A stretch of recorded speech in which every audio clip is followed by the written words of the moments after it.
আসসালামু আলাইকুম গাইজ, আশা করি সবাই ভালো আছেন। তো আমি এই মুহূর্তে আছি হচ্ছে জাপানের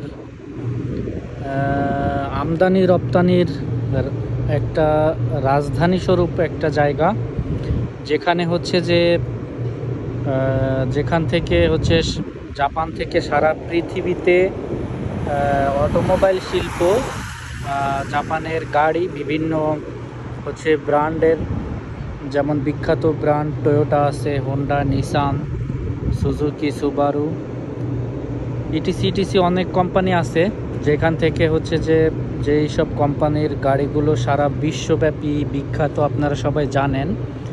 আর সামনে যে জাহাজটা এখন দেখতেছেন, যে এই জাহাজটা হচ্ছে যে এই যে এনওয়াইকে লাইন এই গ্রুপের এই জাহাজটা কত বড়, এটা ক্যামেরায় আসলে বোঝা যাচ্ছে কিনা আমি জানি না। এই যে আমি বাইকে করে আসছিলাম, তো এই এই জাহাজটায় এই যে দেখেন, এই যে গাড়ি হচ্ছে, গাড়িতে করে এই যে বড় গাড়িতে করে এই যে যে গাড়িগুলো বিভিন্ন দেশে যাবে, এই গাড়িগুলো হচ্ছে এখানে আনা হচ্ছে।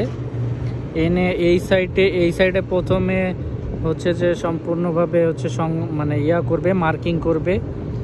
এরপরে এইখানে যত গাড়ি দেখতেছেন, এই যে পার্কিংয়ে যত গাড়ি আছে, এরপরে এইখানে দেখেন যত পার্কিংয়ে গাড়ি আছে, এখানে সাধারণ মানুষ হচ্ছে প্রবেশ নিষেধ। এই জন্য আমি হচ্ছে যে ভিতরে ঢুকতে পারলাম না, না হয় হচ্ছে যে আমি একদম ভিতরে একদম সাইডে গিয়ে আপনাদেরকে দেখাইতে পারতাম। এখান থেকে হচ্ছে যে নো এন্টার দিয়ে দিছে, ওই যে ওইখানে হচ্ছে গেট আছে, ওইখান থেকে গেট আছে। আর ও যে দেখেন বড় বড় ক্রেন রাখা ওই সাইডে। আর এই যে দেখেন গাড়িটা, এই যে গাড়িটা যাচ্ছে না, এই যে দেখেন, এই যে এই গাড়িটা হচ্ছে যে এই যে উঠে গেল জাহাজে, দেখলেন? এই যে কোনো নাম্বার প্লেট নাই, এইগুলো হচ্ছে যে নাম্বার প্লেট বিহীন গাড়ি। এটা যে দেশে যাবে ওই দেশে রেজিস্ট্রেশন হয়ে তারপরে হচ্ছে যে নাম্বার প্লেট হবে ওই দেশ অনুযায়ী। তো এই হচ্ছে যে আপনার আপনার কাওয়াসাকি পোর্ট। তো এইটা হচ্ছে যে টোকিওর মেইন যে পোর্ট। গাড়ি হচ্ছে আমদানি আমদানি না, রপ্তানি, জাপান থেকে রপ্তানি হওয়ার যে এই যে দেখেন আরেকটা গাড়ি আসছে। এই গাড়িটাতে হচ্ছে যে দেখেন প্রাইভেট কার আছে এখানে। দেখেন এই যে দেখেন সিরিয়ালভাবে হচ্ছে যে গাড়ি ঢুকতেছে জাহাজে, দেখলেন? এই জাহাজটাতে আমার মনে হয় যে কয়েক হাজার গাড়ি ধরবে। আমি শিওর জানি না পরিমাণ, আমার আনুমানিক ধারণা যে এই জাহাজ কত বড়, মানে মনে হয় যে কয়েক বিঘা জমি নিয়ে এই জাহাজটা হচ্ছে যে তৈরি, মানে কয়েক বিঘা জমি হচ্ছে ঢাকা পড়ে গেছে সমুদ্রের। এটা হচ্ছে সমুদ্রের সাইড। আর ও যে দেখেন এইখান থেকে হচ্ছে ওই যে ফ্লাইটও দেখা যাচ্ছে, এখান থেকে ফ্লাইট উঠতেছে।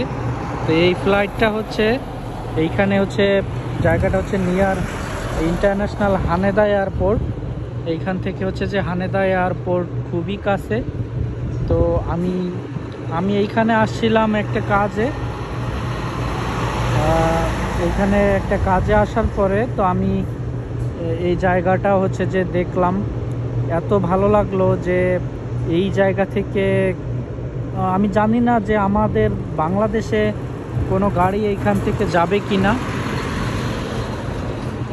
যদি যায় যদি যায় তার সাথে আমি হচ্ছে যে গাড়ির ভিতরে ঢুকে চলে যাইতাম, আমার ভাড়া লাগতো না, আর আমার প্রিয় মাতৃভূমিও আমার ঘোরা হয়ে যাইতো। দেখেন জাহাজটা আসলে কত বড়, চিন্তা করছেন?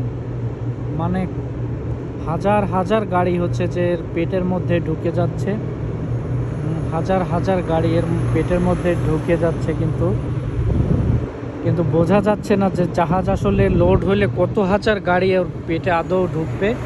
এটা সাধারণভাবে আসলেই বলা যায় না। ও যে দেখেন ওই সাইড থেকেও গাড়ি লোড হচ্ছে, দেখছেন? পিছন থেকেও লোড হচ্ছে, পেটের মধ্যখান থেকেও লোড হচ্ছে। এখানে হাজার হাজার গাড়ি আছে, একদম যত দূর চোখ যায় এদিকে সব গাড়ি একদম এই দিকটাতে, একদম এই বামে এই দিক থেকে একদম একদম ডানে যত চোখ যায় দেখেন সবই গাড়ি। তো এই জায়গাটা পোর্ট হিসেবে ব্যবহার করা হয়। বিশেষ করে মেইন যে জায়গা সেটা আপনাদেরকে বলছি যে এই যে গাড়ি দেখেন, এই যে আরেকটা গাড়ি হচ্ছে যে ঢুকে যাচ্ছে, এই যে দেখেন, এই যে নাম্বার প্লেট নাই দেখছেন পিছনে, নাম্বার প্লেট বিহীন গাড়ি এই যে ঢুকে যাচ্ছে। এইটা যে দেশে যাবে ওই দেশে যে যে মালিক তার নামে হচ্ছে রেজিস্ট্রেশন হয়ে তারপর নাম্বার প্লেট হবে। তো অবাক করায় জাহাজ, আমি জাহাজে উঠার খুবই ইচ্ছা। আমি এখনও মানে এত বড় জাহাজে কখনোই উঠি নাই। তা আমার পরিচিত কেউ যদি এত কোনো বড় জাহাজে ওঠার কোনো লিঙ্ক করে দিতে পারেন অনেক কৃতজ্ঞ থাকবো, আরিগাতায় থাকবো। বিকজ আমার খুবই ইচ্ছা এই বড় জাহাজে আসলে কিভাবে লোড দেয় ভিতরে দেখার, বিশেষ করে ইঞ্জিন রুম দেখার। এইখানে যে ম্যারিনার আছে ওনাদের জীবনযাপন বা ওনারা কিভাবে এখানে চলাফেরা করে, কিভাবে ওনাদের জীবন যাত্রা ভিতরটা আমি যদি দেখতে পারতাম আমার খুবই ভালো লাগতো। তো যাই হোক, অনেকগুলা বক বক করলাম। এই যে দেখেন আমার সাথে সেও চলে আসছে। তো ঠিক আছে, আজকে আকাশে একটু মেঘ আছে সমুদ্রের তীরবর্তী জায়গায়। জাপানে দেখেন এখনও কিন্তু এই যে রোদ দেখা যাচ্ছে, মনে হচ্ছে গরম কি না, আসলে না, আজকেও 16-17 ডিগ্রি তাপমাত্রা মাত্র। খুবই হচ্ছে নাতিশীতোষ্ণ একটা আবহাওয়া, খুবই ভালো লাগলো আমার এইখানে। তো ঠিক আছে, ভালো থাকবেন। আমি এতক্ষণ ছিলাম আপনাদের সাথে কাওয়াসাকি পোর্ট থেকে, বিশ্বখ্যাত এই কাওয়াসাকি পোর্ট। আমার ভিডিও কেমন লাগে আপনারা জানাবেন। যদি আপনাদের আগ্রহ থাকে আমি জাপানের বিভিন্ন ফেমাস স্পটে সাথে আপনাদের ঘুরিয়ে দেখাবো, পরিচয় করাবো। তো দেখা হচ্ছে নেক্সট আবার কোনো ভিডিওতে। কমেন্টে জানাবেন জায়গাটা আসলে কেমন লাগলো আপনাদের। আমার খুবই পছন্দের জায়গা। তো ঠিক আছে, সেই পর্যন্ত ভালো থাকবেন, দেখা হবে। আল্লাহ হাফেজ, আসসালামু আলাইকুম।